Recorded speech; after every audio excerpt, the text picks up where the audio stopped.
Abram aí a sua Bíblia. Nós estamos falando sobre a grande comissão e especialmente o trabalho de evangelização. E eu estou feliz por ver este povo aqui interessado neste tema de evangelização. Na verdade, a evangelização não é uma coisa assim, não é algo que as pessoas gostam muito. As pessoas têm, muita gente, as pessoas não, mas muita gente tem dificuldade de entender esse plano de evangelização. E por conta disso, acabam sofrendo bastante. Sofrendo por quê? Porque, irmãos, se a gente não evangeliza, com certeza permaneceremos frios. É simples assim. A gente precisa evangelizar para ficar aquecido.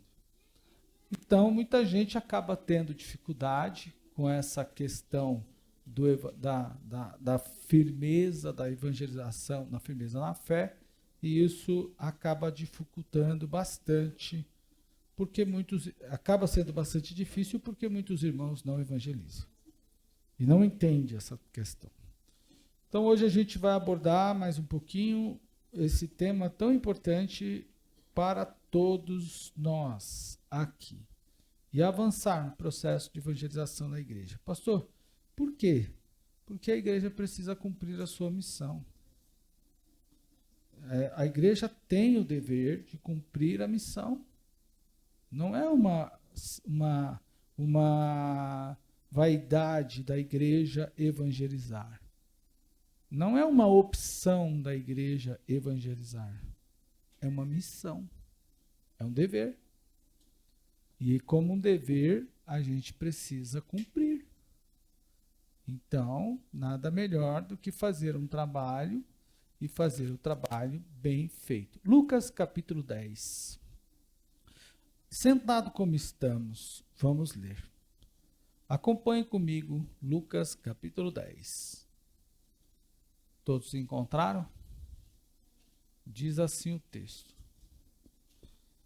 E depois disso, designou o Senhor ainda outros 70 e mandou-os adiante de sua face, de 2 em 2, a todas as cidades e lugares onde ele havia de ir. Verso 2. E dizia-lhe: grande é, em verdade, a seara, mas os obreiros são poucos. Rogai, pois, ao Senhor da seara, para que envie obreiros para a sua seara. Ide, e eis que vos mando como cordeiro no meio de lobos. Não leveis bolsa, nem alforjes, nem sandálias, e a ninguém saudeis pelo caminho, e em qualquer casa onde entrardes, dizei primeiro: paz seja nesta casa. Se ali houver algum filho de paz, repousará sobre ele a vossa paz, e se não, voltará para vós.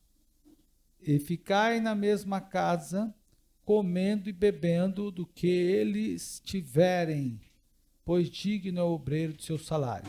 Não andeis de casa em casa, e em qualquer cidade em que entrardes e vos receberem, comei do que vos puserem diante. Curai os enfermos que nela houver, e dizei-lhes: é chegado a vós o reino de Deus. Mas em qualquer cidade em que entrardes e vos não receberem, saindo por suas ruas, dizei: até o pó da vossa cidade, se nos pegou, sacudimos sobre vós. Sabei, contudo, que isto, já o reino de Deus é chegado a vós. Olha só que coisa interessante. Eu quero fazer uma pergunta inicial, introdutória aos irmãos, quem gostaria de receber uma ordem como essa. Primeiro, ir às cidades onde Jesus ainda iria passar. Não está escrito não está dito, percebam como tudo aqui é indefinido. Percebam como tudo está indefinido. As cidades, que ele não diz quais. Depois ele diz, em qualquer casa, não tem definição de qual casa. Depois ele diz assim, ficai na casa, comei do que, não tem definição. Não está dito que você vai comer arroz, feijão, carne, salada, bife, bisteca, né, alface. Não está escrito nada disso. E ainda diz o seguinte, ó, curai os enfermos, que era uma ordem para curar os enfermos. E se alguém não quiser você lá, saia da cidade. Não tem nenhuma definição. Jesus não disse assim, vai à casa do A ou do B, fique lá na rua tal, na casa de fulano de tal. Não tem definição nenhuma. Ele só deu uma missão. Ele deu uma missão e nessa missão disse o que deveria ser feito, realizado. E Jesus delegou pontos, a missão, tanto com sucesso como com insucesso. Qual é a sensação que você teria? Como assim, pastor, com sucesso? Sucesso se você entrar na casa. E ele diz assim, se alguém receber a vossa paz, ele não disse que alguém vai receber. Ele não está dito assim, ó, vocês vão entrar na cidade, certamente alguém vai vos receber em casa. Não está isso no texto. Se alguém vos receber, se alguém receber a vossa paz, se alguém receber comida, então é tudo indefinido. Então, aí eu pergunto aos irmãos, quem aqui gostaria de receber uma missão como esta? Ir aonde? Não sei. Na casa de quem? Não sei. Falar com quem? Não sei. Comer o que? Não sei. Dormir onde? Não sei. Dormir como? Não sei. Eu só sei o que preciso fazer em caso de alguém aparecer e em caso de ninguém aparecer. Jesus dá a ordem com as duas pessoas, ou pelo menos a dois sujeitos possíveis de recepção. O primeiro é alguém e o segundo é ninguém. Olha só que interessante. O primeiro é alguém. Alguém pode receber, alguém pode aceitar, alguém pode querer. O segundo é ninguém. Se ninguém vos receber, saia da cidade. Sacudam até o pó do vosso pé. Mas a missão precisa ser cumprida, mesmo que ninguém queira receber. Aonde está escrito aí no texto que acabamos de ler, que a missão precisa ser cumprida, que a missão precisa ser executada com alguém ou ninguém recebendo. Está aí no texto. Alguém pode dizer?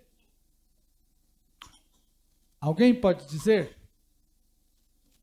Vamos ler novamente. Olha só, o verso de número 11. Isto, ó, até o pó que da vossa cidade se nos pegou, sacudimos sobre vós, sabei, vírgula, contudo isto, o reino de Deus é chegado a vós. Jesus não queria não cumprimento de missão. É interessante isso. Para Jesus, o obstáculo, o que eu enxergo aqui? Que o obstáculo não é a pessoa receber ou não receber. O problema não é alguém ouvir ou não ouvir. O problema é quem recebeu a missão não fazer o que deve ser feito. Isso está claro nesse texto. É a pessoa que recebeu a missão de fazer algo e não fez. É para fazer se der tudo certo e também para fazer se der tudo errado. Interessante que isso aqui nos dá um gancho para outros ângulos, para outros pontos. Por exemplo, quais, pastor? Que eu não vou adentrar aqui, porque não é o objetivo, mas eu vou pincelar para vocês. Geralmente, quando as coisas dão certo, a gente fica alegre e avança. Mas quando as coisas estão dando errado para nós, a primeira coisa que a gente faz é pegar o trabalho de Deus e jogar de lado. Esse tipo de pessoa não pode ficar sem ouvir esta pregação. Porque aqui as coisas estão dando errado. Jesus considera a possibilidade das coisas darem errado. E se der errado, é para fazer do mesmo jeito. Se der certo, é para fazer de uma forma, plano A. Se der errado, é para fazer da segunda forma, plano B. Jesus dá o plano A. Qual é o plano A? Entrai, comei, bebei, dar a paz, anunciai, curar os enfermos, libertar o cativo e apresentar o evangelho. Esse é o plano A. Mas se ninguém quiser, qual é o plano B? Saia da cidade e grite lá de fora. Esse é o plano B. Está aí no texto. Plano A e plano B. Então, Jesus sempre foi muito estratégico. E a gente precisa pensar isso. Se tem plano A, se tem plano B, precisamos cumprir. Agora, avançando mais um pouquinho, irmãos, eu preciso dar um passo atrás para a gente retomar esse ponto que eu falei agora há pouco, lá na frente. Ou seja, avançar. Nós estamos falando sobre como devemos evangelizar. E a semana passada abordei vários pontos com vocês. Um deles, nós falamos sobre a forma que o pastor Antônio Gilberto apresenta no livro dele, que eu recomendo que vocês tenham. Livro, irmão, a gente tem que ter na nossa estante e consultar constantemente. Amantes de evangelização tem que beber na fonte de evangelismo. Se não beber na fonte de evangelismo, não vai querer evangelizar. Então você precisa ter, entre esses outros. E é interessante, quando você pega um texto como o do Antônio Gilberto, Valdir Bisco, Maria Cantelli, Bernardo Johnson e outros pastores dessa linha, e você compara com a evangelização, por exemplo, com a literatura de evangelização disponível hoje, por exemplo, a linha é totalmente diferente. Essa linha bibliográfica, ou seja, de autores que eu estou trazendo para vocês, para a gente estudar aqui, é totalmente centrado, a evangelização é totalmente centrada no ensino da teologia sistemática. O que é isso, pastor? Ensina o evangelista a pregar e ensinar ou evangelizar a partir das doutrinas fundamentais que todo cristão deve saber. Ele não ensina que você tem que olhar, por exemplo, você tem que fazer firulas. Não, ensinar a pessoa. E o pastor Antônio Gilberto traz pontos importantes que nós já abordamos, eu vou só retomar com vocês. Por exemplo, um deles é que o evangelista precisa seguir alguns pontos. Eu falei isso com vocês a semana passada. Ele precisa ter conhecimento da palavra de Deus. Me pergunto, como é que as pessoas querem evangelizar se elas sequer buscam conhecer a palavra de Deus? Então, a evangelização precisa ser alvo do evangelista. Mas o evangelista tem que evangelizar com a palavra de Deus. E a palavra de Deus é a ferramenta, como nós falamos aqui a semana passada. Pastor, eu tenho dificuldade de ler, eu tenho dificuldade de estudar. Hoje não há mais dificuldade para nada. Você tem a Bíblia lida, você tem a Bíblia falada, você tem a Bíblia cantada, você tem a Bíblia de todo jeito. Irmão, de todas as formas, até a ferramenta que a gente está utilizando aqui, por exemplo, como essas transmissões que nós estamos fazendo pela rede social, tem sido ferramenta importante na evangelização para mim. Se você anotar o tema da mensagem de hoje e recorrer lá na página da igreja, você pode estudar isso em casa durante a semana inteira, abordar pontos e depois transmitir isso para alguém, indicar olha, ouça essa pregação, ouça essa fala. O culto da internet é uma ferramenta para a gente evangelizar.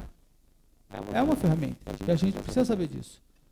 Mas o cristão, ele precisa ter conhecimento da palavra.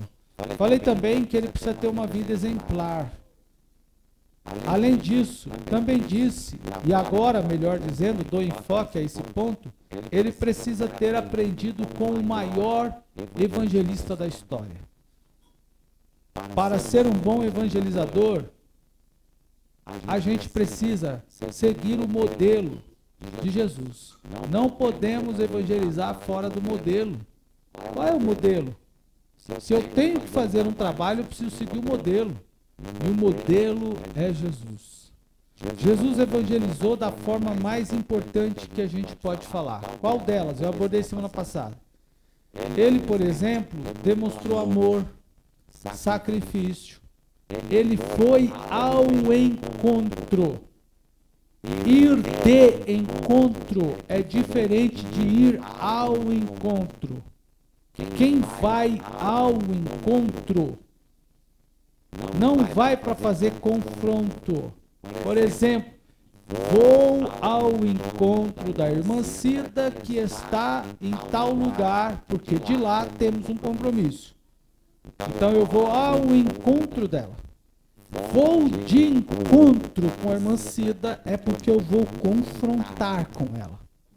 É porque nós vamos bater de frente. Vamos brigar. Quando um carro colide com o outro, bate no outro de frente, é de encontro. Quando você vai até um ponto de ônibus, você vai ao encontro do ônibus. Você vai entrar no ônibus e vai seguir no mesmo destino. Então, Jesus foi ao encontro do pecador. Todo pecador que Jesus encontrou, ele foi ao encontro dele. Por exemplo, tem que ter paciência. Veja o exemplo de Jesus com a mulher samaritana. Sol escaldante. Talvez não tinha um quiosque para Jesus sentar na beira do poço ali. Mas Jesus espera a mulher naquele solzão escaldante. Ele era paciente. Também entrar rapidamente no assunto. Irmão, quando nós vamos evangelizar, nós precisamos entrar no assunto da salvação rapidamente. E daqui a pouquinho eu vou dar o gancho para vocês. Vou demonstrar isso, como que a gente usa esses ganchos. Às vezes as pessoas, e principalmente em nossos dias, gostam de desfocar a conversa. Como assim, pastor? Gostam de desfocar a conversa. Eles gostam de pegar pontos estratégicos de acontecimentos para nos desviar do assunto. Trazem outros. A sua igreja daquela que rouba, a sua igreja daquela que o pastor tem uma fazenda, por exemplo, dos pastores que têm fazenda, eu posso até morar eu posso morar até perto da represa, né? Posso morar até na zona da mata, mas que fazenda não tem não. A irmã Cida está criando lá um bocado de planta, mas ainda não é uma fazenda, está colocando plantas no quintal, mas não é fazenda, não passa só de uma plantinha dela não. Então, não interromper o assunto. Entramos no assunto, irmão. Aí você entra no assunto da evangelização, toca telefone, criança chama, é gente que aparece, é outro que vem pedir informação. Demora para a gente pegar o assunto, o gancho da salvação com alguém, pegar no breu. Quando eu falo é pegar no breu, pegar na veia. Quando tem exame que alguém vai fazer, que o cara fica, o enfermeiro lá, o operador, sei lá quem é, fica procurando a veia, não é? E fura daqui, fura dali, fura dali, fura dali. Já pensou quando ele pega? Aí vem alguém e fala assim, ô fulano. Aí o cara distrai e perdeu. Não é? Vejo aqui, às vezes, os irmãos que estão com alguém internado falam assim, nossa, pastor, a criança está sofrendo, a pessoa está sofrendo porque não encontra a veia. São muitos furos no braço porque não encontra a veia. A evangelização da mesma forma. Pegou no breu, irmão, não pode deixar-se interromper. Você precisa fazer o que é para fazer. Está aqui no texto, ó. Inclusive, ele diz, ó, a ninguém saudeis pelo caminho. Entende? Não distrai. A gente precisa entrar no assunto da salvação mas a gente precisa entregar o assunto. Né? E não é entregar por entregar, jogar o assunto de qualquer jeito. Não, eu preciso pegar no breu. Evangelização é desse jeito. Então, seguindo ainda, como mais podemos evangelizar? Né? Ainda no ponto que o pastor aborda, que eu quero explorar com vocês, a gente tem que ter aprendido com Jesus. E o que mais Jesus fez, que nos serve de modelo? Jesus quebrou preconceitos, abandonou preconceitos. Jesus não falou com aquela pessoa porque ela era samaritana. Ah, eu não vou falar com ela porque ela é samaritana. Não vou falar com aquele porque ele é prosélito. Não vou falar com aquele porque ele é grego. Jesus falou com todos. A mulher estranhou. Ué, tu és judeu e fala comigo que sou samaritano? Irmão, a gente precisa falar com todos.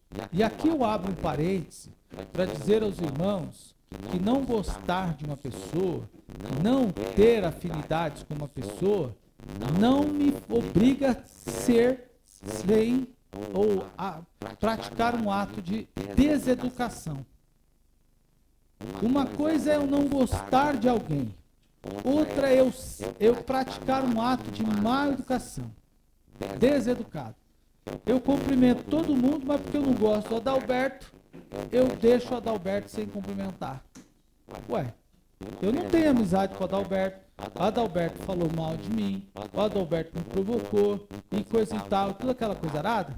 Mas eu não gosto do Adalberto, mas eu não preciso ser mal educado. E às vezes nós crentes somos assim. Não é? O ser humano é assim. Eu não gosto daquela pessoa. Se eu dei bom dia para todo mundo, dei para aquela pessoa também. O problema, ela não vai me responder, o problema é seu ou é dela? Quem é o problema? Uma pessoa me perguntou há poucos dias atrás. Eu mando mensagem, tem alguém que eu mando mensagem constantemente, continuo mandando. E aí, essa pessoa não me responde. Ela não responde minhas mensagens. E aí alguém me perguntou assim, e você não se cansa? A esposa dele me perguntou, você não se cansa de mandar mensagem para ele e ele não responder? Eu disse, o problema não é meu, o problema é dele. Quem não responde é ele, não sou eu. Eu não tenho nada com isso. É ele que lide com os problemas dele, eu lido com os problemas meus. Não é? Então, nós temos que ter aprendido com Jesus. Não deixar que o preconceito tome conta da nossa vida. Isso é tão interessante que eu vou dizer algo a vocês agora que é capaz de até quem não tem cabelo nascer e quem tem cabelo cair. Domingo terminou o culto. Escutem. Domingo o culto terminou. Ok? Na manhã de domingo, na escola bíblica, um jovem nosso que tem um problema que é especial, mandou-me um vídeo. Certo? Ele me mandou um vídeo de um podcast de uma pessoa que se diz crente homossexual que foi para a igreja, mas que na igreja sofreu preconceitos. Preste atenção. Vocês sabem de quem eu estou falando. Você vai ter que pegar esse negócio e tomar dele. Olha só. Aí ele falou-me o seguinte, ele mandou para mim o negócio, queria conversar comigo sobre aquilo, sobre a fala da pessoa no podcast.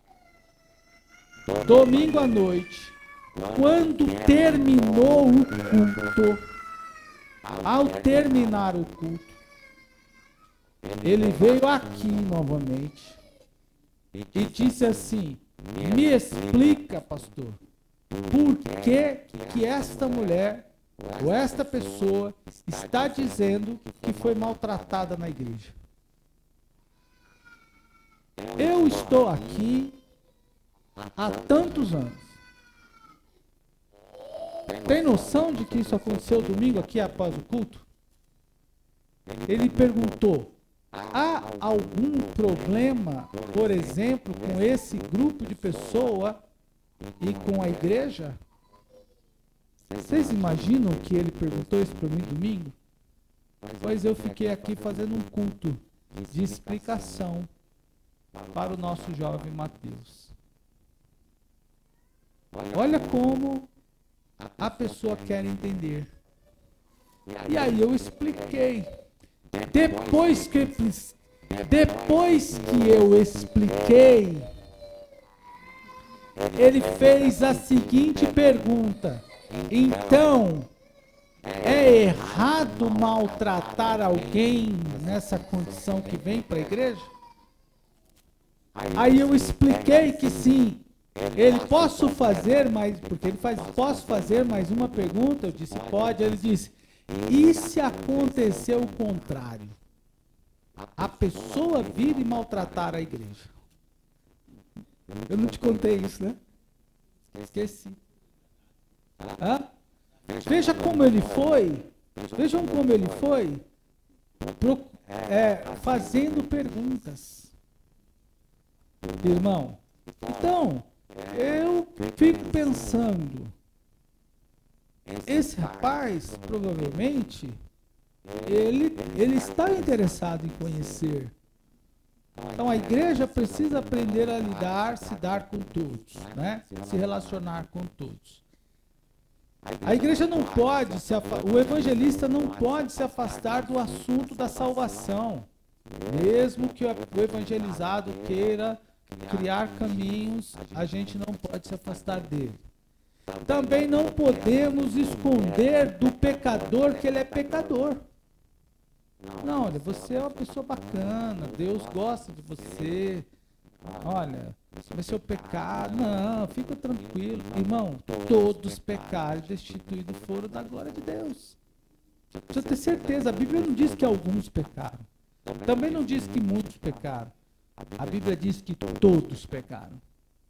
Bruninha é linda. As meninas aqui, Sofia e Melissa, são lindas, todas vocês. Mas todos pecaram. E destituídos foram da glória de Deus. E essa mensagem choca. Não podemos atacar o defeito da pessoa também. Eu lembrei da irmã. Nós tivemos uma vizinha, uma certa vez lá no interior, que a evangelização dela era assim. Também tu fica aí com essa. Ela ia evangelizar alguém, convidava alguém para a igreja. Depois ela sabia, como ela sabia que era pastor da igreja, ela vinha compartilhar comigo. Ela era de uma outra igreja. Ela falou assim, eu convidei o fulano para ir na igreja. Eu não quis ir, mas também já falei logo na cara. Também fica com esses copos de cachaça, com essas coisas aradas, com essa... Vai você, vai a Brahma, vai a escola, vai tudo pro inferno. Você ainda se lembra disso aí. Evitar discussões, irmão. Nós não podemos entrar na linha do confronto. Lembra que eu falei lá atrás que a gente tem o evangelho de confronto? Você pode entrar no evangelho de confronto, desde que você tenha suporte para sustentar um evangelho, uma evangelização de confronto. Se você não tem suporte para uma evangelização de confronto, então é melhor você não entrar. Não vá confrontar as pessoas. Porque você pode pegar uma pessoa que conheça mais que você e ela vai te espremer e fazer você se arrepender de ser crente. Então é preciso tomar cuidado. Né? Também não permitir que sexo influencie na evangelização. É claro que se alguém me ver falando com uma pessoa do sexo oposto na rua, fala assim, pastor, hein? Pastor Marcos, precisa se explicar. As pessoas têm os seus próprios preconceitos. Mas Jesus falou com a samaritana. Jesus falou com Nicodemos. Jesus falou com José. Jesus falou com pessoas de diferentes sexos. Né? Ou seja, mulher e homem. E falou também com pessoas de diferentes classes sociais. Então, nós precisamos aprender a evangelizar. Eu fui evangelizado por mulheres, discipulado por mulheres. Outros foram evangelizados e discipulados por homens. Nós não podemos permitir que o sexo influencie na evangelização. É claro que se uma mulher me chama para que eu entre à casa dela só para falar de Jesus, eu tenho que tomar cuidado com isso, cada vez mais cuidado, porque é perigoso. Ainda mais nos dias de hoje, que qualquer coisa que você faz é tido como assédio. Qualquer coisa que a pessoa pode te acusar de qualquer forma. E aí, para você escapar disso, só Deus. Olha, o fulano está lá me assediando. Qualquer coisa, até o conceito de assédio hoje mudou, né? Antigamente assédio era uma coisa, agora assédio é, sei lá, olha, você está bem, né? Está me assediando? Tá bem, você não pode nem falar mais que a pessoa está bonita, está elegante, não está me assediando? É um cuidado, tem que tomar cuidado com isso hoje, bastante. Mas não podemos permitir que o sexo oposto nos impeça de evangelizar.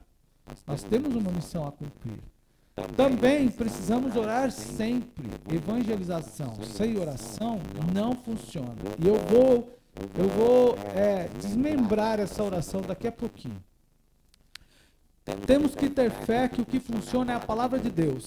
Não é a novela da Record que funciona na evangelização. É a palavra de Deus. Essa história de que, eu estou vendo aqui a novela ajuda a gente a evangelizar, isso é conversa. Novela ajuda a gente a ir para a igreja. Isso sim. Mas a gente precisa entender que é a palavra de Deus que nos ajuda a evangelizar. Evangelismo sem amor não tem. Quem não ama o pecador não tem como evangelizar também. Evangelização é sacrificial. Eu falei lá no início. Eu já tinha dado uma exploração, já tinha dado uma tocada nisso lá atrás. Como ainda devemos evangelizar? Precisamos apresentar a mensagem de Jesus de forma apropriada. Preste atenção a isso, irmão. O evangelista deve se aproximar da pessoa dentro do contexto dela. Não dá para eu trazer a pessoa para o meu contexto, para o meu universo. Eu tenho que usar o contexto dela. Na abordagem que Jesus fez com a mulher samaritana, Jesus pediu água ou pediu pão? O que Jesus pediu? Por que ele não pediu pão?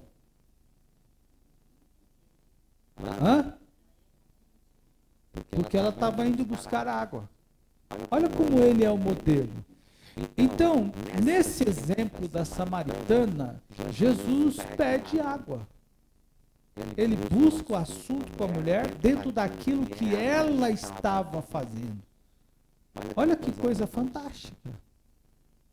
Ele não fala assim, me dá aí uma paçoca, me dá um doce de abóbora. Não, ele pede água, eu estou com sede. Ele está no poço, a mulher foi pegar água, ele pede água. Com sede, ele demonstra sede. E ela tinha o balde. Era o contexto dela. O Filipe, no capítulo 8 do livro de Atos dos Apóstolos, o Filipe, evangelista, foi levado pelo Espírito para falar do evangelho para o eunuco. O eunuco estava lendo. A Bíblia diz que o Filipe correu, ele não parou a carruagem, o evangelista, olha só, ele não parou a carruagem. Filipe não parou a carruagem. Espera para um minutinho, quero falar com você. Filipe correu e apareou a carruagem. Como é que o cara corre e falando? E quando ele está correndo ao lado do eunuco que está na carruagem, o que ele perguntou? Canta o hino. Qual foi a pergunta dele? Vocês se lembram? Você entende o que está lendo? Felipe nem sabia o que o cara estava lendo. Quando ele faz essa pergunta, entendes tu o que está lendo? Ele, no mínimo, deve ter identificado o livro, que era um rolo. Não sei se tinha algum sinal que pudesse identificar que era um livro de Isaías. Mas ele pergunta, entendes tu o que lê? Aí o eunuco, para quem não sabe o que é eunuco, é um homem castrado.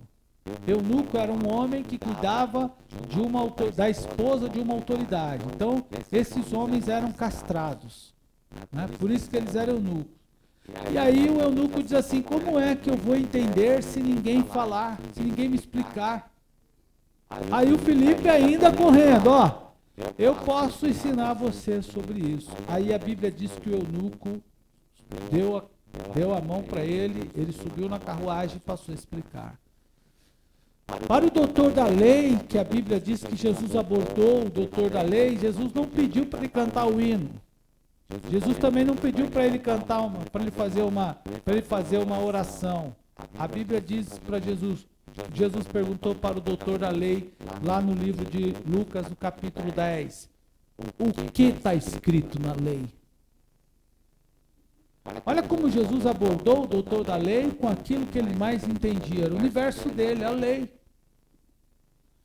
O livro da lei era o universo do doutor da lei. E Jesus pergunta, o que está escrito lá?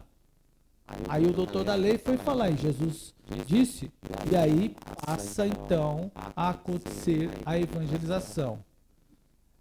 O apóstolo Paulo nos dá um ensino precioso em 1 Coríntios, capítulo 9, do versículo 19 ao 22. Vamos ler?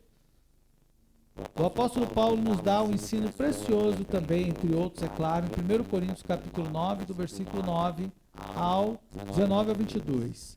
Veja o que ele escreveu. 1 Coríntios, capítulo 9, do 19 ao 22. Paulo diz exatamente assim. Ele fala dessa forma, olha só. Porque, sendo livre para com todos, eu fiz-me servo. Sendo livre, me fiz servo para todos, para ganhar ainda mais. Fiz-me com o judeu para com o judeu. Como que o servo fazia? Como que o judeu fazia? A gente tem, para entender esse texto, a gente tem que fazer a seguinte pergunta. Como o judeu vivia? Como o servo vivia? Aí depois, para ganhar alguns judeus. Aí ele diz o seguinte, para com os que estão sem lei, fiz como quem estivesse sem lei. Não estando sem lei. Aí ele abre um parênteses e diz, eu não fiz o que, vivendo como se eu não estivesse, se eu estivesse sem lei. Mas eu me identifiquei com os sem lei. Para ganhar os que estão sem lei. Fiz-me de fraco para ganhar os fracos. Tem o crente galinha de Angola. Vocês conhecem o crente galinha de Angola? Tô fraco, tô fraco, tô fraco, tô fraco, tô fraco pro culto, tô fraco pra ceia, tô fraco pra oração, tô fraco pra escola, tô fraco na fé, tô fraco pro louvor, tô fraco. É o crente galinha de Angola. Não é? Mas pro mundo, disse a irmã Cida, pro mundo não. Não é? Pro mundo tô forte. Então fiz-me de fraco para com os fracos. Fiz-me de tudo para de com todos, por todos os meios. Repitam comigo, todos os meios. Olha que coisa fantástica, eu fiz de tudo, por todos os meios, para ganhar alguns. E ainda escreveu, faço isso por causa do Evangelho, para ser também participante dele. Percebam como Paulo coloca o cristão, ele diz que o cristão, o evangelizador, precisa ser versátil, flexível. Não, eu não evangelizo se não for desse jeito. Eu não faço se não for dessa forma. Só falo com aquela pessoa desse jeito. Então, não pode ser de outra forma. Paulo ensina que devemos ser desse jeito. Tem que ser flexível. Não pode ter dúvida dos assuntos que você vai tratar. Se você vai tratar de um assunto da salvação, você precisa ter certeza da salvação. E precisa ter certeza do assunto. Aí, como é que eu tenho a certeza, pastor? É estudando, irmão.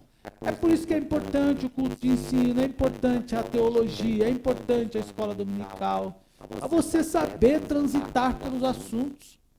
Não tem como você ser um ensinador, um evangelizador. Você pode ser um evangelizador. Aliás, a Bíblia fala de muitas pessoas que não tinham conhecimento de forma teológica, sistematizada, mas que foram grandes apoiadores do Evangelho. Mas todos eles, pela expertise, pela experiência, eles tinham convicções claras, firmes da sua fé. Então, hoje, nós temos recursos para fazer isso. Você tem as revistas da Escola Dominical, que são uma bênção para estudar. Você tem, como eu já falei, dos meios virtuais, não vou retomar. Você tem o canal do WhatsApp que você pode perguntar. Não se justifica não ter certeza da fé ou do assunto. Também não pode ser uma pessoa negativa. Eu vou falar de Jesus para essa pessoa aí, mas é só Deus.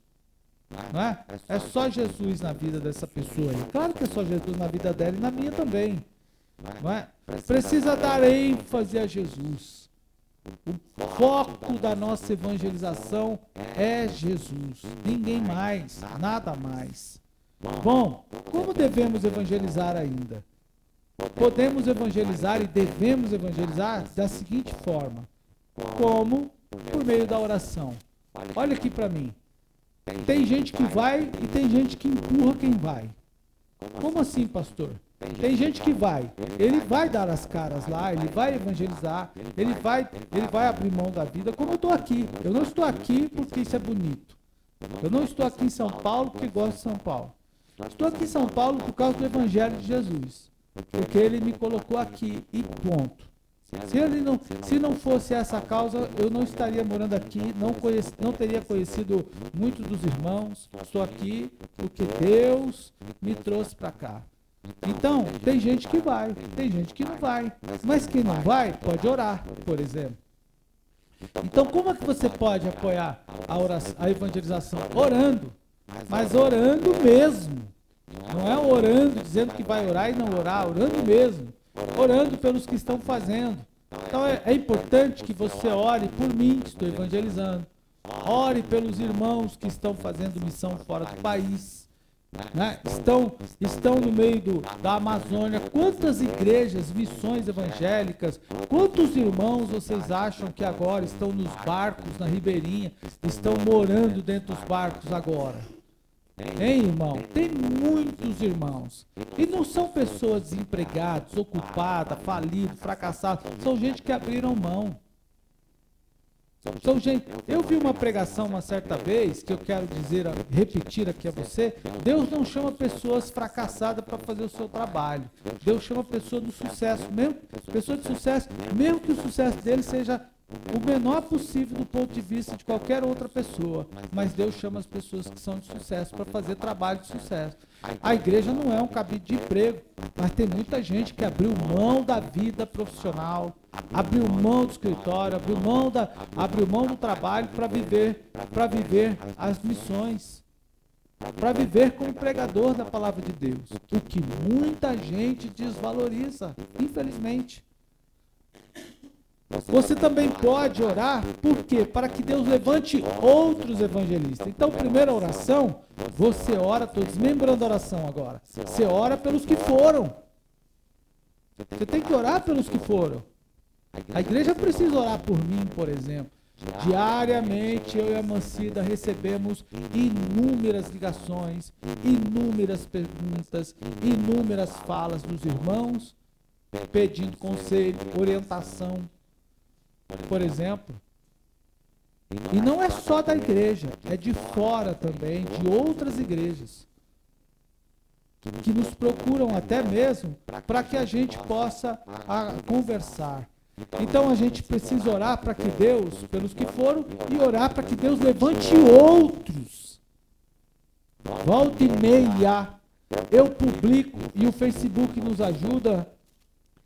Volta e meia eu publico imagens de trabalhos que nós fazíamos.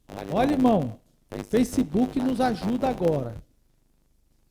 O Facebook nos ajuda da seguinte maneira: nos lembra de fotos de 8, 10, 7, ele vai nos lembrando de fotos. Pasme. Olhem aqui nos meus olhos, se puder. Tem trabalhos que nós não conseguimos fazer outras pessoas, levantar outras pessoas para realizar aqueles mesmos trabalhos. Aí alguém olha uma foto e diz assim: que saudade daquilo. Eu não olho aquilo com saudade, eu olho com preocupação. Porque aquilo não era para estar na saudade apenas, aquilo era para estar acontecendo constantemente. Se não está acontecendo, por que outros não estão sendo levantados? Nós vivemos um caos agora, nesse momento. Vivemos um momento em que as pessoas que têm não querem entregar o seu talento para Deus. Olha que triste isso. As pessoas que têm talento não querem entregar o seu talento para Deus. Eu não sei que mundo que a gente está vivendo. Nessa época, por exemplo, que nós estamos lutando com vários trabalhos na igreja, procurando pessoas que têm competência para exercer muitos trabalhos, o que mais eu ouvi nos últimos tempos foi não. Então a gente precisa orar para que Deus levante pessoas. Quando eu publico uma imagem, por exemplo, de um trabalho como aquele, não publico apenas para que a gente ache bonito. É bonito, mas eu publico também, compartilho com a ideia de dizer a vocês, nós precisamos aumentar as nossas orações para Deus levantar outras pessoas. Não podemos pensar que as coisas passaram dessa forma. Existem outras pessoas que precisam ser levantadas. Devemos orar para Deus abrir o coração do pecador. Todos esses textos, tudo isso aqui que eu estou falando, tem textos de embasamento, bíblico, de embasamento. É o que nós estamos fazendo. Coloquei o jovem para orar por uma semana, pelo nome das pessoas que a gente ia falar de Jesus. Fizeram uma lista e começamos a orar por aquelas pessoas e convidamos aquelas pessoas. Nesta semana, esse mesmo convite foi estendido para os irmãos. Ô pastor, de onde você tirou isso? Do método de evangelismo que eu estudei com o pastor Antônio Gilberto e com o pastor Valdir Vícego. Oração sem evangelização não funciona. Eu vou falar com alguém, eu posso dar a palavra mais bonita que for, mas se Deus não falar com ele, irmão, se Deus não abrir o coração dele, nada adianta.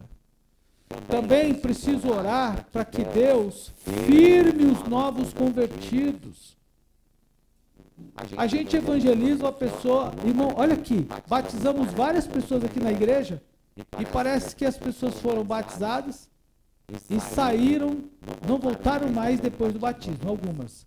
É como se fosse assim, agora eu sou batizado, eu posso ir para qualquer lugar como membro da igreja. E está tudo certo. A gente precisa orar para Deus firmar os novos irmãos. Não é? Isso é uma oração constante. E último, a gente também deve orar. A gente pode participar da evangelização de que forma? Contribuindo. Missão, evangelização se faz com contribuição. Irmão, mas não é com contribuição só de moedas. Moedas, elas são importantes. Valem a pena? Claro que vale. Mas há pessoas que só escolhem servir a Deus com moedas quando elas podem dar aquilo que é muito maior do que uma moeda. E tem aqueles que não dão. Há aqueles, como eu já ouvi, que diz assim, faço, eu não dou. Uma vez eu questionei uma pessoa aqui da nossa igreja que tinha uma certa importância aqui no nosso trabalho, porque eu dei oportunidade para ela pregar e ela disse o seguinte, eu não dou dízimo e nem dou oferta. E eu questionei ela, falei, você fala isso com orgulho? Você fala isso com orgulho?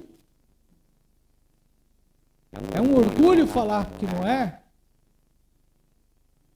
Deus não precisa do nosso dinheiro. Ah, então tá tudo certo, pastor. Não preciso dizimar. Não preciso ofertar. Tá tudo certo. Não preciso nem dizimar e nem ofertar. Ótimo. Deus não precisa do dinheiro daquele que não tem prazer na evangelização. Mas o evangelismo custa caro, irmão. Não é barato, não. Nada disso daqui custou nenhuma pessoa que eu me lembro, que eu tenho. Nós ganhamos algumas coisas. O piso que a gente está utilizando foi ganho, mas alguém pagou. O trabalho que os irmãos fizeram, se você fosse botar preço, dê um preço para a gente saber. Mais ou menos 15 mil. Ele está falando aqui o trabalho do nosso irmão. Ele deu uma oferta para a igreja de 15 mil, junto com os demais irmãos. Por exemplo, então eu não preciso mais dizimar o resto da vida. Irmão, a evangelização está caro. E é interessante que nós temos maior prazer em fazer aquilo que não é evangelismo. E eu digo a vocês como que a gente vive isso. Não é? A gente demonstra isso. Porque nós temos a facilidade de gastar naquilo que nos dá prazer momentâneo. É verdade. Eu prefiro fazer isso, eu prefiro fazer aquilo, eu prefiro ir para o shopping, eu prefiro gastar um dinheiro. A gente dá uma saidinha com o irmão, gasta R$200. Mas aí às vezes vem um apelo. E o apelo fala assim, irmão, eu preciso agora, nós precisamos agora levantar uma oferta X para isso. E eu não tenho. E eu não posso. Não conta comigo. Tenho prioridades diferentes. Minhas prioridades são outras. Nada dessas coisas. Sejamos liberais com a obra de Deus. A igreja, ela tem o seu equilíbrio. As contribuições devem ser por meio dos dízimos e também das ofertas. Eu concluo dizendo aos irmãos agora que nós, durante a minha vida, olha irmãos, durante um bom tempo da minha vida, eu fiz esse trabalho que estou fazendo com você nas igrejas onde eu ia pregar. Eu ia antes para fazer esse trabalho. Ficávamos 2, 3 dias em muitas igrejas fazendo isso. Às vezes o trabalho estava marcado lá longe. E eu fazia do meu próprio bolso. Sem pedir oferta, sem pedir combustível, sem pedir gasolina, sem pedir nada disso. Quantas vezes o pastor me deu oferta e devolvi? Quantas vezes recebi oferta de combustível e devolvi? Botei na salva. Porque Deus me abençoava. Eu tinha condição de ter com o meu carrinho velho, que a Mancida passava muita raiva. Não sei se ela estava passando mais, se ela passava mais raiva com o meu carro velho, se ela passava mais raiva com o meu carro de agora, que continua sendo velho, né? Eu não sei, mas eu sei que a gente sempre serviu a Deus dessa forma, não é? Mas há irmãos que acham, por exemplo, que não precisam da contribuição de nada, para fazer nada precisa. Tudo na igreja é pago. Tudo na igreja funciona e funciona da forma melhor possível e é pago. Então, irmãos, sejamos contribuintes, sejamos ofertantes. Quem não é dizimista, seja um dizimista. O apóstolo Paulo fala isso. Gente, ele fala assim, se eu semeio para vocês as coisas espirituais, seria injusto que eu recolhesse de vocês as materiais? Mas para muitos irmãos, o obreiro deve comer nada. Para muitos irmãos, o missionário não deve comer. Isso é tão real, e eu vou dizer a vocês, porque hoje é um culto de ensino e eu vou ensinar. Aqui eu vivo isso na pele. Aqui eu vivo isso na pele. Funciona assim. Vamos vender qualquer coisa para a igreja, funciona mais ou menos assim. Vamos vender qualquer coisa para a igreja, quando chega para vender para mim, o pastor tem que pagar mais caro. O pastor paga mais caro. Eu me lembro de uma certa vez que os irmãos estavam distribuindo chocolates aí para o Dia das Crianças, não sei o que era o trabalho. E aí, eu sou observador dessas coisas. E aí tinha vários chocolates lá, marcas, né? Porque eu acho que os pais trouxeram, não sei como foi essa questão. Mas tinha marcas. E aí alguém foi distribuir, quando chegou até mim, é mais ou menos, quando ela chegou até mim, aí eu fiquei observando ela procurar. Ela disse assim, não, para o pastor tem que ser... Aí foi, caçou, e pegou, e eu vi vários, né? E pegou aquela marca desconhecida, falou que o pastor tem que ser esse. É estranho falar disso, mas isso não reflete o pensamento comigo, mas com os obreiros do Senhor. As casas pastorais, irmãos, olhem para mim, são as piores. Não sei se hoje ainda são, mas continuam sendo. Quando você entra na casa de um irmão, a fechadura é a coisa mais linda, mas o dia que você tiver a oportunidade de entrar numa casa pastoral construída pela igreja, veja como é a casa. Não, coloca essa daqui, tá bom. É o desejo. Por que dessa forma? Conversei há poucos dias com um pastor por mais de 2 horas. E ele me contou que durante os 30 anos que dirigiu igreja, não teve uma casa que ele morou, que pudesse convidar os familiares para participar daquela casa, porque eram todas um bagaço de casa. Isso é um reflexo de uma igreja que entende, é como a igreja vê as missões. Me lembro de um irmão que uma certa vez comentou assim com um dos nossos irmãos. E aí o irmão ficou muito aborrecido e me posicionou. Passou próximo da minha casa, viu que o meu carro estava lá e disse assim: pagamos o pastor para ele ficar em casa sem fazer nada. Irmão, por que eu estou dizendo isso? Nós precisamos contribuir. Agora mesmo. Vejam, e eu vou finalizar. Eu estou fazendo esse trabalho, esse contato que falei com vocês. Ontem, eu fiz duas vídeos conferência de teste com 2 pessoas que vão assistir aula lá de outro continente. E uma luta. E aí eu disse, olha, nós vamos estudar por volta, para você aí vai ser por 1h da manhã. E já era tarde, eu fiz uma de manhã e fiz outra à tarde. Fiz outra por volta de 7h30 da noite. Lá já era, não, 4 da tarde, lá já era mais ou menos a noite, né? São 5 horas de diferença. E ao invés de ver uma casa, porque no movimento que a gente tem, com a câmera, de ver uma casa com lâmpada bonitinha, o que vi foi fogueira no chão, panelas no chão, aquela coisa arada toda. E aí eu fico pensando, bom, pastor, eles que façam para lá. Irmão, não funciona desse jeito. Eles que procurem para lá. Funciona desse jeito. Não seja como uma pessoa que uma vez, e olha aqui para mim, porque disso aqui você nunca mais vai esquecer. Mas isso eu já vivi. E eu já vivi aqui. Eu vivi e vivi aqui. Carregamos o nosso equipamento no carro de alguém para levar para outro lugar para fazer um evangelismo. Quando estávamos chegando lá estava eu na caçamba junto com outras pessoas.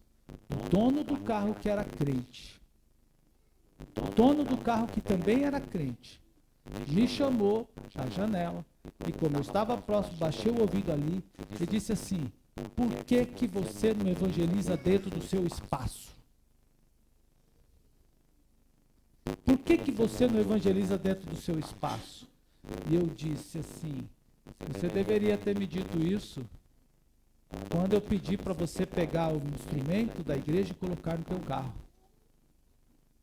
Porque você quer estragar o meu plano de evangelismo? Nunca mais eu cheguei perto do carro dessa pessoa. E nunca mais quis saber. E nunca mais quero pedir. Vamos ter um carro. Por que esse desprazer de servir a Deus até com a sua riqueza? Não é Deus que nos dá? Sim ou não? Então, irmão, nesta noite, que Deus fale conosco, que a gente tenha essa firmeza. Devemos evangelizar orando, devemos preparados, devemos evangelizar como Jesus ensinou, devemos evangelizar orando e devemos evangelizar contribuindo. Amém?